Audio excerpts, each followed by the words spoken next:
¿Para cuál le abriste? Ah, listo, listo, perfecto. Bueno, un poco al principio, disculpen por la demora, pero bueno, tengo que ver qué pasó porque indudablemente es algo que ha pasado en mi compu, porque no, y hacía todas las mismas maniobras de siempre y no me dejó abrirla. Bueno, ahí un poco es una revisión, creo que esto lo vimos, pero es bueno recordar lo que pasa con las potencias en el motor de corriente continua, cuando se ingresa, qué parte de la energía va al estator, como pérdida de excitación y qué se transmite al rotor, que es la famosa potencia indicada como P sub I, que lo que hace es transmitir la potencia electromecánica, o sea, la que se va a transformar en energía mecánica, más las pérdidas que aparecen en la parte rotórica. Y a su vez, la potencia electromecánica va a compensar las pérdidas en el hierro del rotor, las pérdidas mecánicas y la potencia útil, que es la potencia que entrega el eje en forma mecánica. Ustedes esto, no sé si participaron todos del ensayo directo del motor. Este,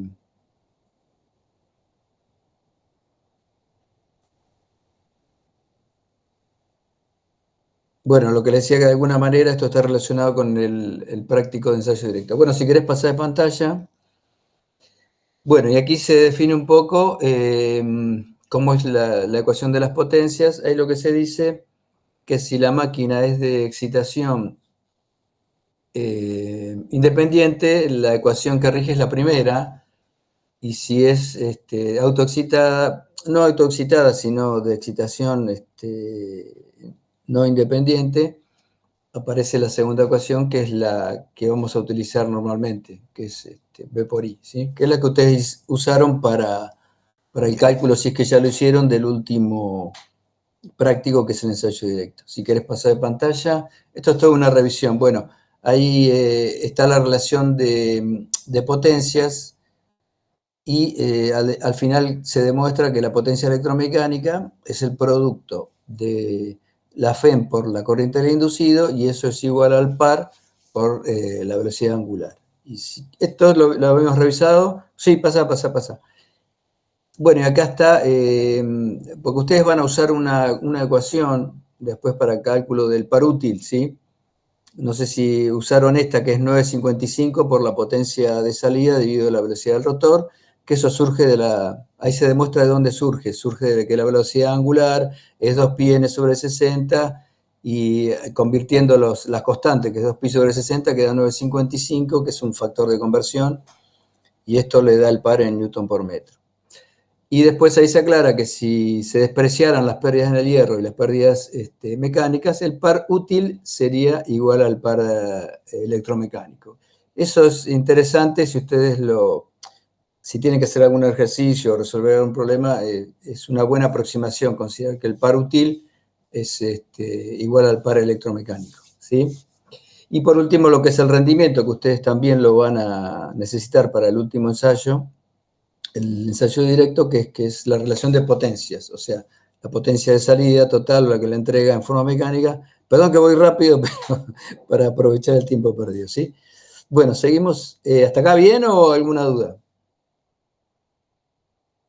Perdón que fui demasiado rápido y me aceleré, No, pero bien, bien. es más o menos una revisión de cosas ya vistas, pero que son de aplicación para resolver las curvas y las cuestiones de rendimiento y de cálculo de par del último ensayo. Bueno, acá ya vemos el tema que nos motiva hoy es el arranque, ¿sí?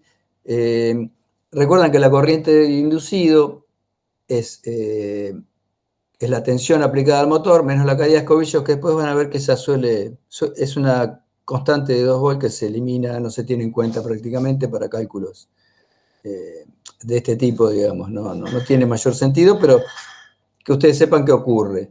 Menos la fuerza contra la electromotriz dividido la resistencia del inducido, que aproximadamente es la tensión aplicada menos la fuerza contra la electromotriz dividido la resistencia del inducido. ¿Qué pasa? En el instante inicial del arranque la velocidad es cero.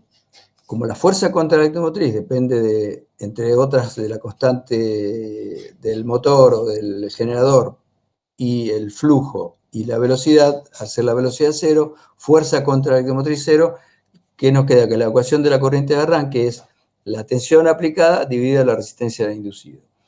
Si ustedes creo que hicieron mediciones, son valores muy pequeños, del orden del ohm o menos, así que estamos hablando de, en el caso de los motores de laboratorio, corrientes de 250 o más amperes, cosa de que destruyen al motor directamente, no hay forma de... esta es la razón por la cual no hay forma de arrancar directamente un motor de continuo, cosa que sí es factible en un motor asincrónico, como ustedes los vieron el año pasado. ¿Se entendió? Esta parte es importante, este concepto, porque es el que va a definir por qué hay que tener metodologías de arranque. Si se entendió, ya seguimos con la placa. Buenísimo. Si querés pasar de placa, bueno, esto también es importante, cómo se invierte el sentido de giro bueno, el motor trifásico era cambiando una fase por otra, ¿no? Acá tenemos que la ecuación del par es la constante del motor por el flujo por la corriente del inducido. Para que cambie el signo del par, si se cambian los dos simultáneamente, el flujo y la corriente del inducido, el par sigue, que es lo que ocurre realmente dentro del motor, porque están cambiando los dos cada media vuelta, ¿no? Cada medio ciclo. Pero si yo quiero cambiar el sentido de giro, o invierto el sentido del flujo o invierto la corriente del inducido, ¿sí? Si solo cambiamos la polaridad en Bornes, no hay cambio, eso es lo que nos está diciendo. Y después, como una precaución, si la inversión se realizara en marcha, hay que tener cuidado de invertir el inducido, porque si se invierte el inductor, recuerden que el flujo, si se anula el flujo, el motor se embala. Eso lo vimos en la clase anterior, pero ténganlo presente de que esa es la maniobra, digamos. Bueno, sigamos, y esto ya entraría dentro del campo de regulación del motor. Hay tres metodologías. De acuerdo a la ecuación del motor, vemos que o podemos cambiar la tensión de alimentación del inducido, o sea que disminuyendo o aumentando la tensión va a cambiar la velocidad. Podemos variar la velocidad en serie con el inducido o variar la velocidad en serie con el inductor. Y si querés pasar a la placa siguiente, y ahí se ve, lo que es la característica natural, que eso ya lo vimos de la curva mecánica del motor, o sea, velocidad en función de par, y nos da esas tres variantes. Hacia arriba del todo es qué pasa si nosotros variamos la tensión. Van a aparecer curvas de característica natural paralelas, ¿sí?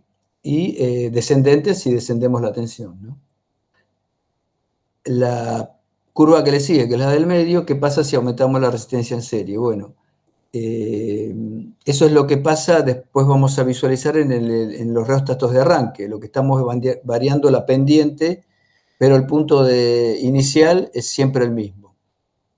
Este es un tema que trae, después lo vamos a analizar más en detalle, pero tiene algunos inconvenientes. Y la otra es reducir el flujo. Recuerden que el flujo está en relación inversa, o sea, si yo reduzco el flujo, aumento la velocidad.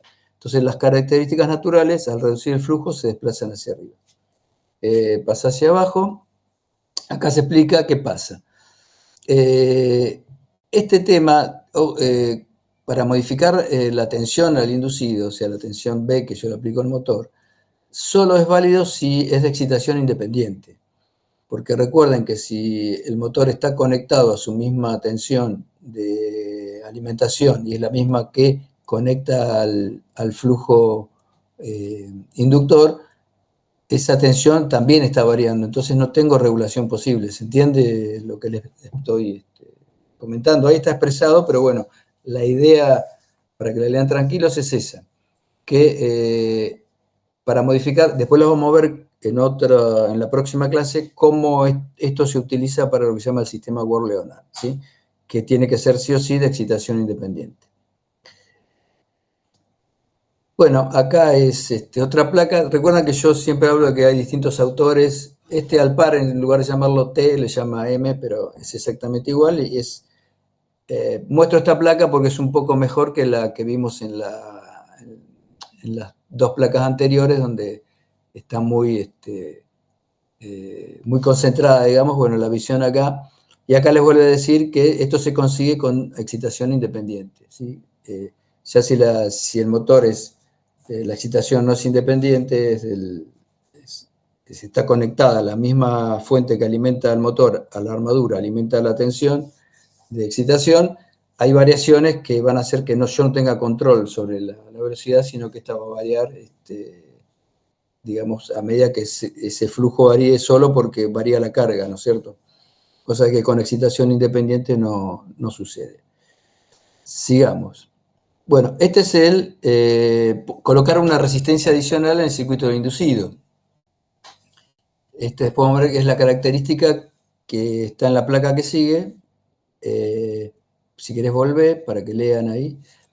Tiene un gran inconveniente, que acá se pierde mucha energía. O sea, como control de velocidad no es un método adecuado, ¿sí? Pero sí es un método que sirve para determinar qué resistencias hay que incorporarle al reóstato para hacer las distintas etapas de arranque, ¿se entiende? O sea, este método no se utiliza para variar la velocidad porque estamos perdiendo mucha energía, pero sí es importante para hacer lo que se llaman las etapas de arranque, esas que ustedes ven en el reóstato manual, que van desintercalando resistencias a medida que avanzan, digamos, la posición del reóstato de izquierda a derecha, van desintercalando etapas. Si querés pasar a la placa que sigue, y esto es lo que sucede, ¿no? Son estas curvas características a medida que la resistencia va disminuyendo, vamos llegando a la característica natural. ¿Hasta acá? ¿Bien? ¿O alguna cosa que aclarar?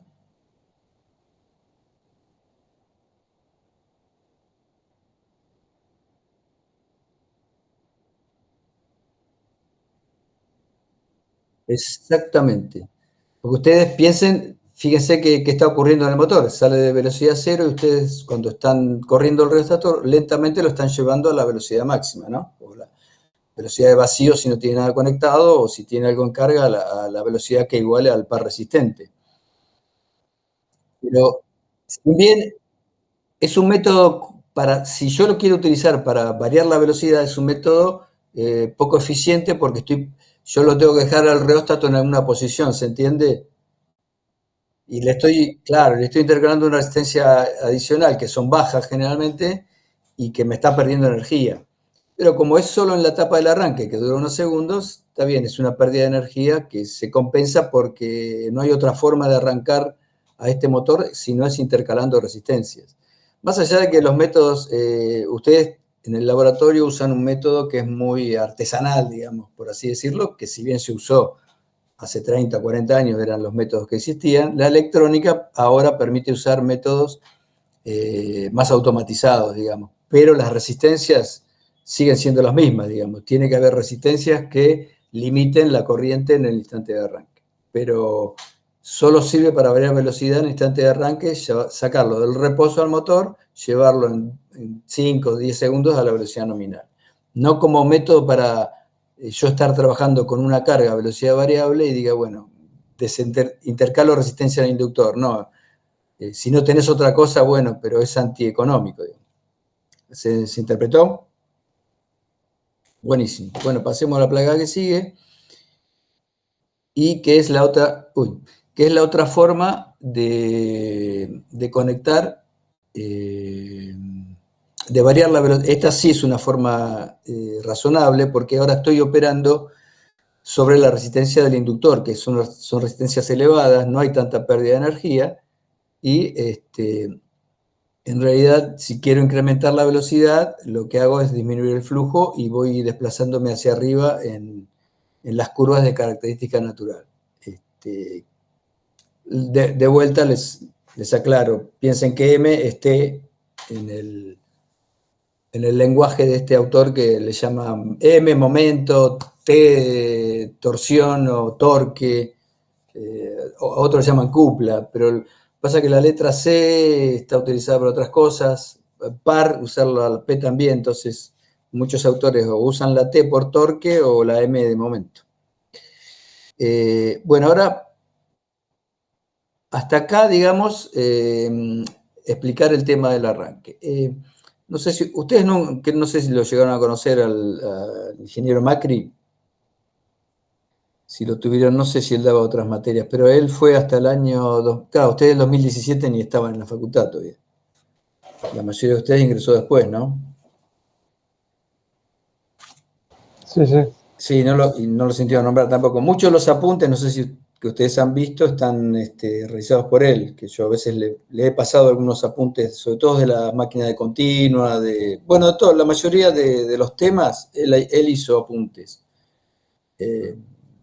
No sé si los han leído. Tiene apuntes, tiene filminas. Bueno, yo ahí recupero, después vamos a ver, recupero, por eso lo pongo a él, porque a partir de acá son filminas de él, de las cuales yo hice estoy utilizando derechos de autor, pero no le pago, no se los pago. No, Mario es un amigo, pero bueno. No, lo que quería antes de entrar a la filmina es comentarle un poco de qué se trata esto. Que el arranque y control de velocidad es realmente, sobre todo para las máquinas de continuo, la alterna también, es toda una especialidad dentro de la ingeniería, ¿verdad? Donde hay muchos aspectos a tener en cuenta, tanto en la parte eléctrica como en la parte mecánica, que nos permitan garantizar un funcionamiento correcto y tratar de evitar que se produzcan daños por esfuerzos que la máquina no puede soportar o que si bien lo soporta, pero que a largo plazo van a terminar deteriorándola. Tanto aceleraciones bruscas o golpes de arranque son los que generan esos esfuerzos mecánicos. Quedan 15 minutos, bueno, creo que vamos bien. De la misma manera,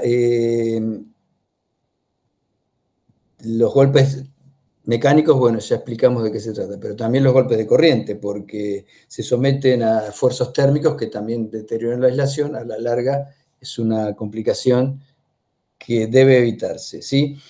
Ya dijimos que los motores de corriente continua presentan corrientes de arranque muy elevadas que tienen que limitarse por los temas que analizamos anteriormente.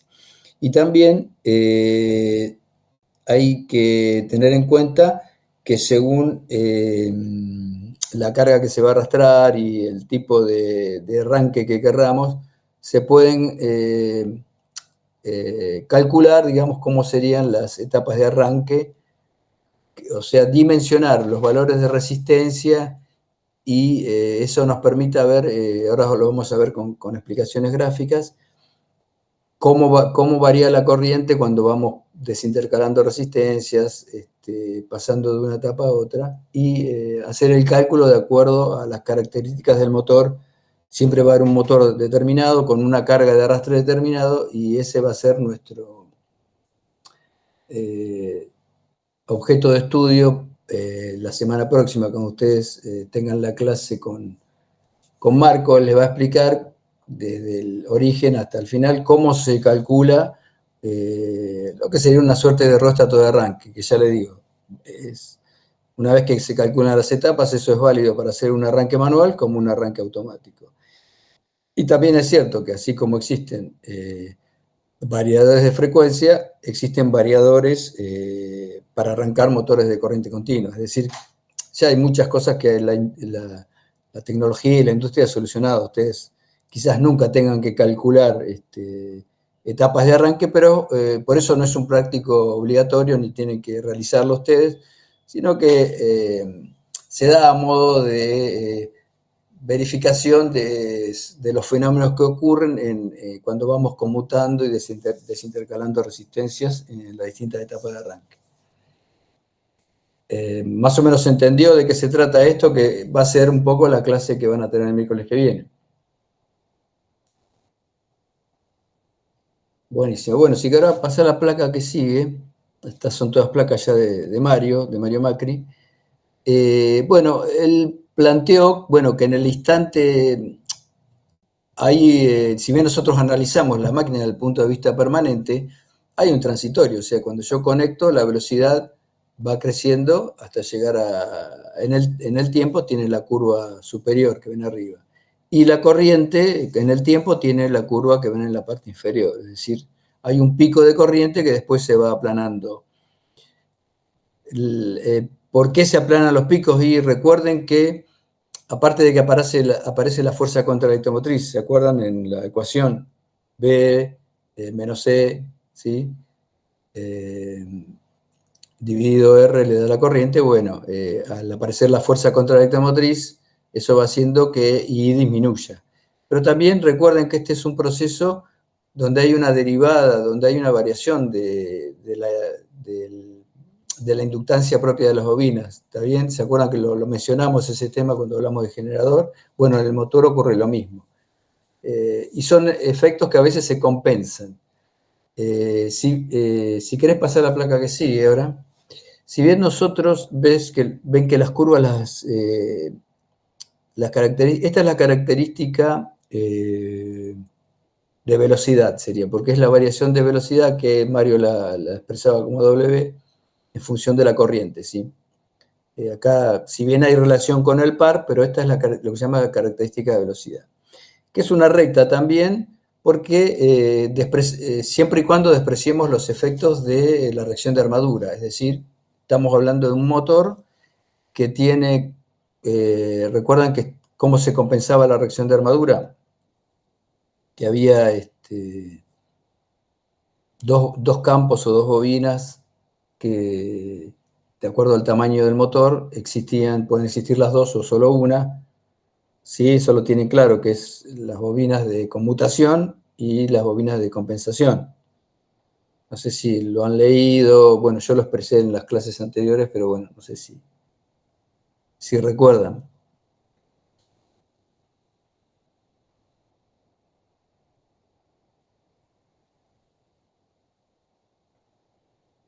Sí, igual que las de conmutación. La diferencia es que las bobinas de conmutación están en un interpolo que lo que hacía era recomponer el desplazamiento de la zona neutra, ¿se acuerdan? Para que no esté el chispazo. Pero que solo actuaban en ese área, que en el resto de la bobina, la deformación, digamos, producida por la reacción de armadura, que se iba a traducir en una caída de tensión, no se compensaba con las bobinas de conmutación. Perdón, sí, de conmutación. Pero que se aceptaba que para motores pequeños como los de laboratorio no era necesario porque la influencia que tenía en la caída de tensión era muy pequeña. Ahora, cuando aumentamos la potencia de los motores, recuerdan que ya había problemas de arcos en el colector que se podían producir porque ya la deformación de tensión y la deformación de flujo era más importante, y sobre todo cuando ciertas máquinas que producían cambios bruscos de corriente. Yo les mencioné el caso de las laminadoras, que van en un sentido y de pronto paran y arrancan en sentido contrario. De hecho, es uno de los usos que actualmente tienen los motores de corriente continua. Eso se limitaba haciendo un bobinado interpolo. ¿Se acuerdan? Se ranuraban los polos principales y sobre ese polo se bobinaba, digamos,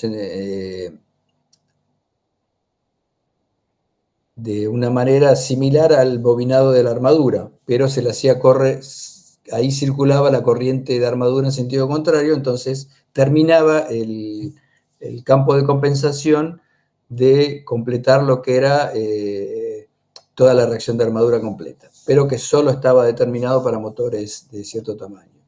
Y también es cierto que los efectos contrarios que hay entre la fuerza contraelectromotriz y los transitorios por la inductancia propia de las bobinas hacen que en motores pequeños las características sean bastante lineales. Esa era un poco la aclaración de por qué estamos hablando. Es una aproximación, no son rectas exactamente, pero es buena la aproximación. Y sirve para hacer el estudio más simplificado también, ¿no? Bueno, ahí aparecen las características de velocidad y aparece en rojo lo que se llama la corriente de bloqueo. Esto sería ni más ni menos que la corriente de arranque, es decir, a velocidad cero, ¿ven? En la parte de abajo yo tengo la máxima corriente y a medida que va tomando velocidad, o sea que aumenta la velocidad, el motor va disminuyendo su corriente, ¿sí?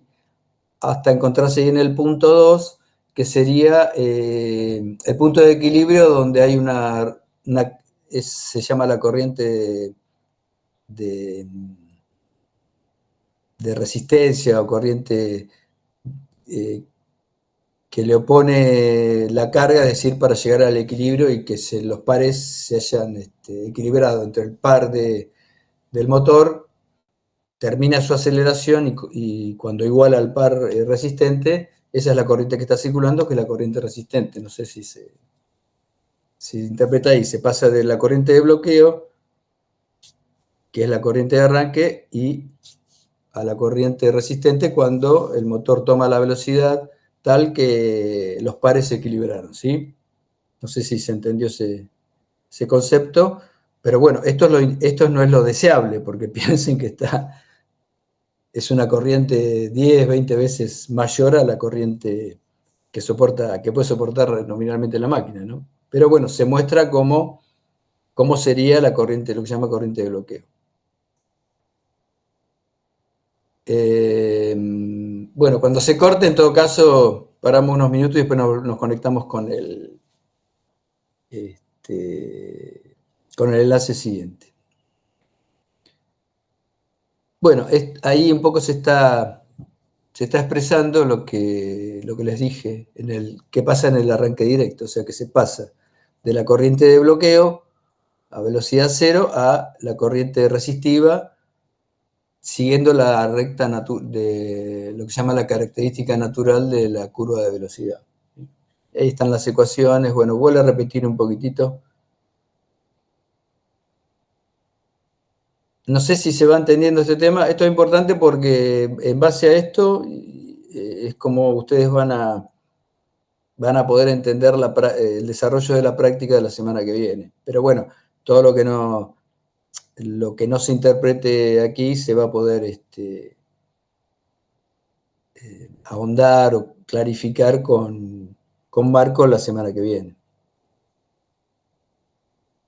¿Quieren que cortemos acá y seguimos, nos volvemos a conectar en 5 minutos con el otro tema? Así yo tomo un poco de agua porque tengo la garganta un poco. Por mí está bien. Sí, sí, después vos seguís conectado al PowerPoint a través del otro sistema, ¿sí? De la otra. Listo. Aguanto 5 minutos, tomo un poco de agua y ya nos volvemos a conectar.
Hola,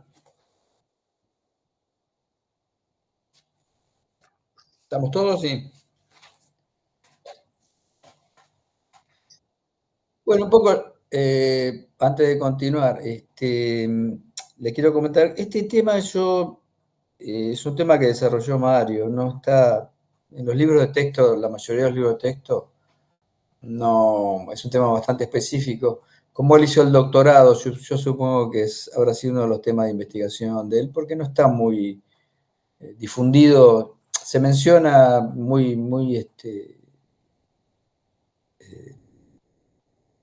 al pasar, digamos, no lo he visto yo, por lo menos quizás ustedes tengan más información, pero yo por lo menos jamás lo vi. De hecho, cuando yo cursé la materia, ya lejos de hace tiempo, este tema no estaba dentro de las clases de laboratorio, ni siquiera se lo consideraba como parte importante dentro del dictado de la materia. De hecho, nosotros, si bien Mario lo exigía y se hacían los prácticos, yo considero que es un tema demasiado específico que inclusive no entran los parciales. Por ahí alguna pregunta en el parcialito puede haber, pero muy conceptual de este tema. Y por eso es que no se da como obligatorio y bueno, se los quería comentar que para mí no forma parte de los conocimientos básicos que deberían brindarse en esta materia, pero aprovecho que Mario hizo todo este desarrollo y bueno, y Marco se ocupa de la parte práctica, de los cálculos y de aclararles a ustedes todas las dudas de cómo se puede llevar a cabo un cálculo de este tipo, y que también es cierto de que, salvo que ustedes estuvieran en una fábrica de motor de corriente continua y que tengan que calcular, digamos, sistemas de arranque, no es un tema con el cual se vayan a encontrar en la vida, digamos, profesional. Sí se van a enfrentar con la necesidad por ahí de elegir un motor, en el caso de que sea un motor de corriente continua, pero son para aplicaciones hoy en día de industrias muy específicas, ¿no? Tampoco es que es un motor muy utilizado, sí el motor asincrónico que ustedes vieron en profundidad el año pasado. Pero, este, esa era un poco la aclaración. Bueno, ahora sí, si querés pasar a la placa que sigue. Bueno, acá, ¿qué pasa? Acá, por ejemplo, ya está incorporando una sola resistencia, ¿no? Vamos a ver que va avanzando, las filminas van avanzando, incorporando etapas. Lo que se tiene que definir es cuántas son. A ver,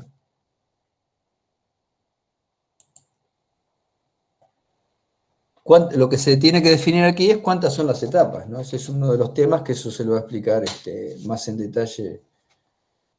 Quizás sea una condición previa del trabajo, no recuerdo yo ahora, porque sé cómo se dedica Marco a este tema, pero bueno, todas esas dudas la van a poder evacuar con él, si es que uno las define de entrada en base al tipo de motor y al arranque y a la carga que va a arrastrar, ¿verdad? Porque esas son las dos condiciones.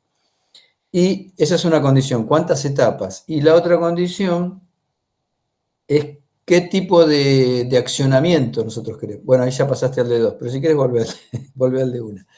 Este, igual son todos muy repetitivos, ¿eh? No, si querés analizamos el de una, eh, lo que ocurre es que al intercalar una resistencia en el momento del arranque, ocurre ese desplazamiento de la corriente, que llega hasta una corriente máxima, que ahora que es una corriente de bloqueo prima, que le llamó Mario, que sería la corriente admisible. O sea, eso es lo que le decía yo. La otra limitación es cuánto es lo que nosotros limitamos a la corriente de arranque, ¿se entiende? Y generalmente Mario definió dos tipos de arranque, un arranque normal o un arranque forzado. El arranque forzado sería, en los términos que lo explica Mario en el apunte, después lo van a leer ustedes, es que requiere mayor aceleración. Entonces, si quiero que se acelere más rápido la carga, o necesito por algún motivo que se acelere más rápido, voy a tener que permitir corrientes de bloqueo o bloqueo prima, como le llama Mario, ahí mayores. Al desintercalar, ahí desintercalando esa resistencia, estos son los caminos que va recorriendo el camino rojo, digamos, ¿no?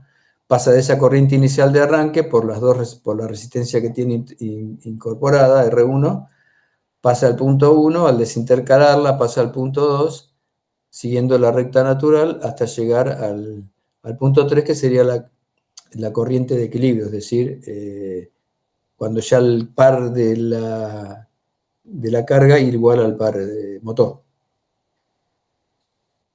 Y bueno, ahí a la izquierda tiene el gráfico de cómo sería. Este sería un esquema por contactores, ¿no? Ya sería un sistema más automatizado que el de la resistencia del laboratorio, que es manual. Este sería un sistema automático, por ejemplo. Que ahí se va mostrando que cada etapa se habilita con un contactor que automáticamente un temporizador la va deshabilitando.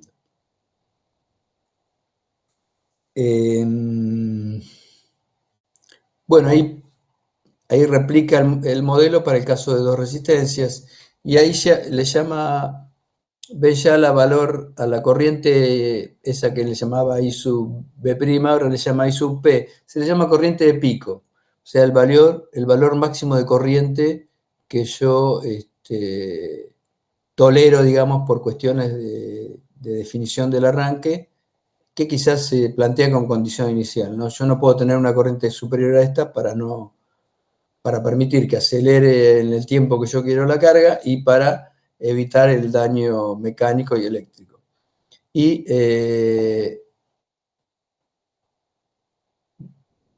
al cambiar la resistencia debe pasar a lo que se llama la corriente de conmutación, es decir, es la corriente que va apareciendo cada vez que voy desintercalando una resistencia. O sea, la corriente va fluctuando entre esos dos valores, entre una corriente de pico y una corriente de conmutación, hasta llegar a desintercalar completamente.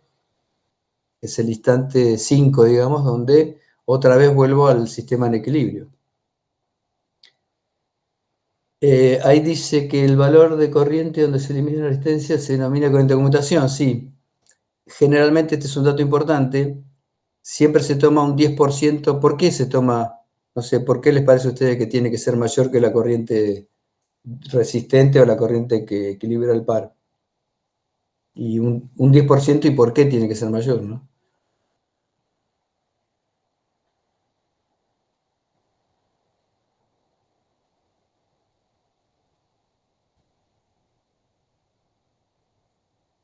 ¿No?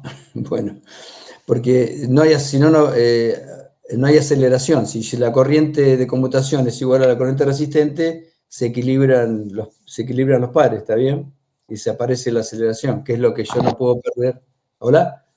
Sí, no sé quién. ¿Me escuchan? Sí. Sí, sí. ¿Se entendió lo que yo le estoy planteando? Que la corriente de conmutación normalmente tiene que ser un 10% mayor que la corriente resistente, o sea, que la corriente que hace equilibrar a la carga que está arrastrando el motor. Porque si no, no hay aceleración. Y al desintercalar la última resistencia, ya ahí se llega a la corriente resistente porque ya no hay. Ya el motor se aceleró hasta su velocidad de equilibrio. Bueno, eso es un dato importante. Otro dato es que la corriente de pico generalmente está entre 2, no sé si ahí se dice, ¿no? No se dice, pero está entre 2 y 2 veces y media la corriente nominal. Es decir, esa sería la corriente que puede soportar el motor. Como corriente máxima, entre 2 y 2 y media veces la corriente nominal. Ese es otro dato también para tener en cuenta, pero lo va a profundizar un poco Marco en la clase que viene. Bueno, después creo que pasa a 3 etapas, ¿no? La filmina que sigue. Bueno, pasa a 3 etapas y ya, bueno, ahí sigue mostrando todo un sistema automatizado y muestra dos gráficos, no sé si se alcanzan a visualizar bien. los gráficos que están en la parte serían cómo son los saltos de velocidad y cómo son los saltos de corriente. O sea, eso que ustedes están viendo, los cambios de 1, 2, 3, 4, están produciendo saltos de velocidad, ¿sí? Que es la curva que se va incrementando en la parte, que creo color verde o color negra, no sé qué color es, no alcanzo a visualizar bien.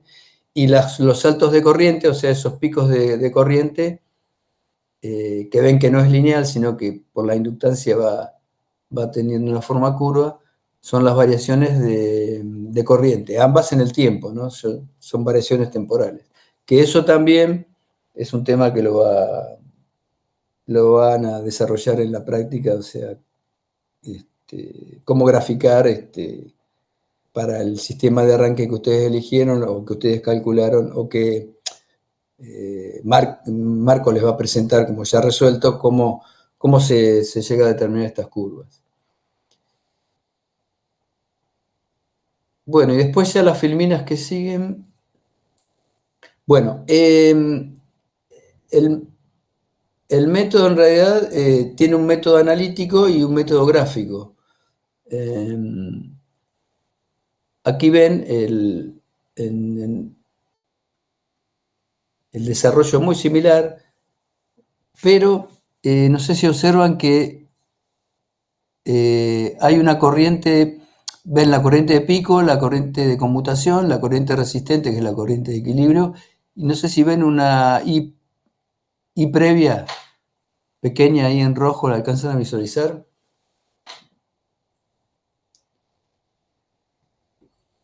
¿Sí? Bueno, ¿qué es eso? Cuando nosotros tenemos un sistema de arranque a través de, por ejemplo, de engranajes o de cadenas, vieron que a veces hay como una holgura entre los dientes y o la cadena puede estar floja, o la polea, inclusive la correa puede estar floja. Entonces, eso hace que en el instante si el arranque es,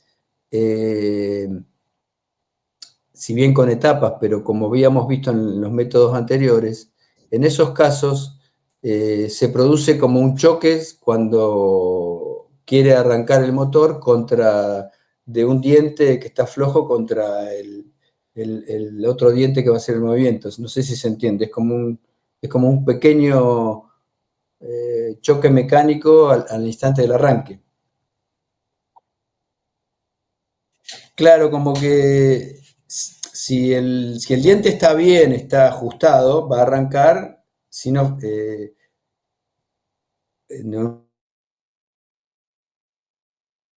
pero si hay una pequeña holgura, esa holgura va a ser como que choque, se produzca un choque mecánico, que eso se prevé limitándolo con un par un poco menor, o sea, que no sea tan fuerte el par en el instante de arranque. No sé si se llega a interpretar. Es como que tengo una resistencia previa que no está dentro de las etapas, sino que es una resistencia que también se calcula, se la van a ver también con Marco, que me permite, en el caso de que tenga esa dificultad, cómo se supera, es con una resistencia previa en el instante inicial que me da ese pequeño salto de corriente que, que hace que acelere muy, muy lentamente hasta que los dientes se encajen, ¿se entiende? O que la cadena se tense, digamos.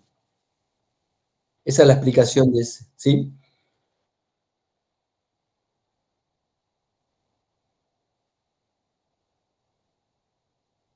Claro, es una resistencia especial que se calcula, que no siempre se calcula, o sea, generalmente tiene que ocurrir que nosotros tengamos esa dificultad, o sea, eh, que ese sistema de, de- de transmisión sería de cómo se transmite la potencia del motor a la máquina accionada, no haya no haya aflojamiento de cables, cadenas. Digamos que hay como un momento estático que es muy pequeño, pero que puede provocar un choque violento, digamos, ¿sí? y que va a la larga es como que es como que, no sé cómo explicarlo, es como una aceleración brusca que ustedes hacen de un auto hasta que encaja un diente con el otro, la cadena llega a su tensión porque ya se empezó a desplazar. Eh, pero también, bueno, eso es un tema que se calcula este, en base al valor de corriente que yo quiero, o que yo estimo, no recuerdo bien, yo creo que se calcula, pero eso lo van a ver más con la clase práctica de la semana que viene. Y después las otras dos placas, bueno, no sé si se entendió, es una resistencia que lo que me va a hacer es que evitar ese choque violento entre dientes, digamos, sería una cosa así. Sí, no sé si es muy gráfica la explicación, pero básicamente es esa, ¿no? Cuando hay transmisión a través de engranajes. Claro, claro, limitar que no haya ese choque violento, es como una prevención, por eso se llama etapa previa, que yo estoy haciendo para evitar ese choque violento entre dientes en el instante inicial de arranque. Claro, ponele, sí, está bien la comparación, sí, está bien la comparación.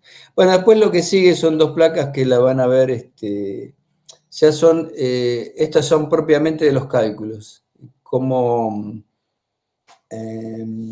aparecen ahí unos factores que se calculan en base a la tensión, la resistencia de equilibrio, la S, que es la última resistencia que queda cuando ya el motor está en par equilibrado, aparece un coeficiente que se llama lambda ahí, que creo que aparece en la última placa. Bueno, eso se lo va a explicar. Sí, la última, creo que en la última está, sí, que es la relación entre la corriente de pico y la corriente de conmutación. Ese es un poco ese coeficiente que yo les decía, uno de los coeficientes para ver cómo va a ir oscilando la corriente entre que le voy desintercalando resistencia.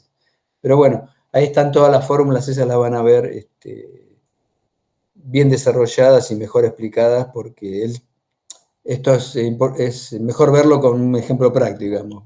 Marco le va a desarrollar desde el inicio y van a ser, pero les dejo esas fórmulas porque son las que va a utilizar Marco en su momento para desarrollar la clase práctica.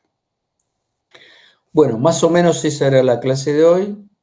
Eh, ya nos quedan clases teóricas, quedarían dos. Una que sería variación de velocidad con sistema Ward-Leonard y el ensayo correspondiente, y otra que es métodos de frenado y el ensayo correspondiente. Serían las dos clases teóricas que quedan.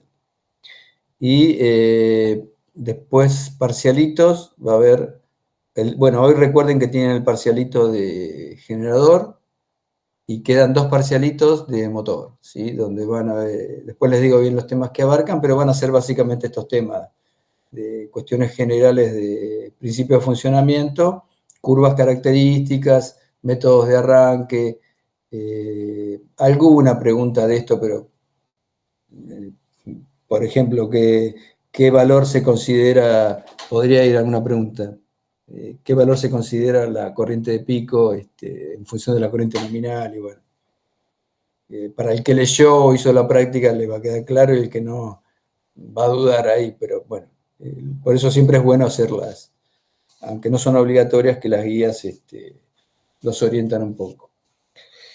Y bueno, el segundo parcial va a ser todo de continua, ¿sí? Básicamente generador y motor, de los temas que hemos, al estilo, puede haber un par de problemas, seguro un problema de motor, un problema de generador y después preguntas de desarrollo teórico. ¿Cómo les fue? No, yo no vi los parciales, ¿eh? Así como me los entregaron. Vi algunos de los resultados. A ver cómo habían resuelto los tres problemas planteados, ¿no? Pero bueno, quiero escucharlos a ver qué sensaciones tienen, qué les pareció el parcial, cómo grado de dificultad y demás, ¿no? Que tuvieron para hacerlo.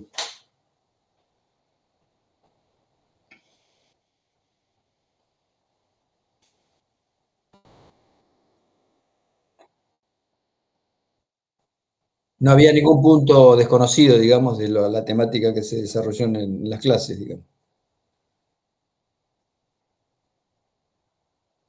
Mm, sí. ¿Y con los problemas? Sí, Bueno, creo que todos la temperatura máxima estaba entre 105, 108, 110 grados, creo que todos, no sé, los que miré yo más o menos oscilaron esos valores, ¿no? Porque es un método gráfico que por ahí nos puede dar un error de acuerdo a la escala que se utilice. Ah, bien, 109, 110. Sí,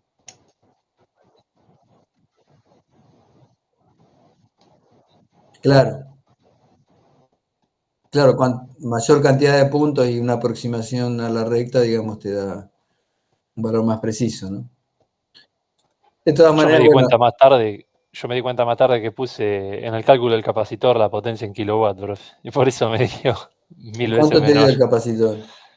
Y, o sea, en vez de darme los 60 Sí. microfaradios, me dio 60 picofaradios, digamos, Ah, bueno, después lo vamos a. porque puse kilowatt en lugar de watt. Ah, sí, sí, pasa esa cuestión de las unidades, Venía sí. distraído y lo puse en Sí, kilowatt. bueno, ya vieron todos que era 60 microfaradios. Pero un poco si ustedes recuerdan cuánto era el capacitor del ensayo de laboratorio, casi 20, creo. 20.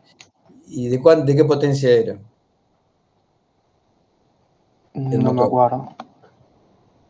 4 kilos. 4 por Claro, un 3. tercio. 4 por 3, 12, regla de 3 simple. Si refrescaran eso, debería, porque 11 kilovatios a 4, si bien puede cambiar, porque puede cambiar el factor de potencia o el rendimiento, pero en esos rangos los motores más o menos son proporcionales. O sea, si me hubieran puesto, estimo que es 60 porque el ensayo era 20, no digo que se lo aprobaba, pero hubiera sido un hallazgo para mí, ¿no? Sí. Bueno, tengan esa referencia, ¿no? Si bien después puede cambiar con motores más grandes, pero hay una cierta proporcionalidad entre el capacitor, porque la energía reactiva va cambiando proporcionalmente también, ¿no? Y en el caso del motor monofásico, algunos se enroscaron en que era circuito equivalente, pero no, era solamente las corrientes estatóricas, digamos.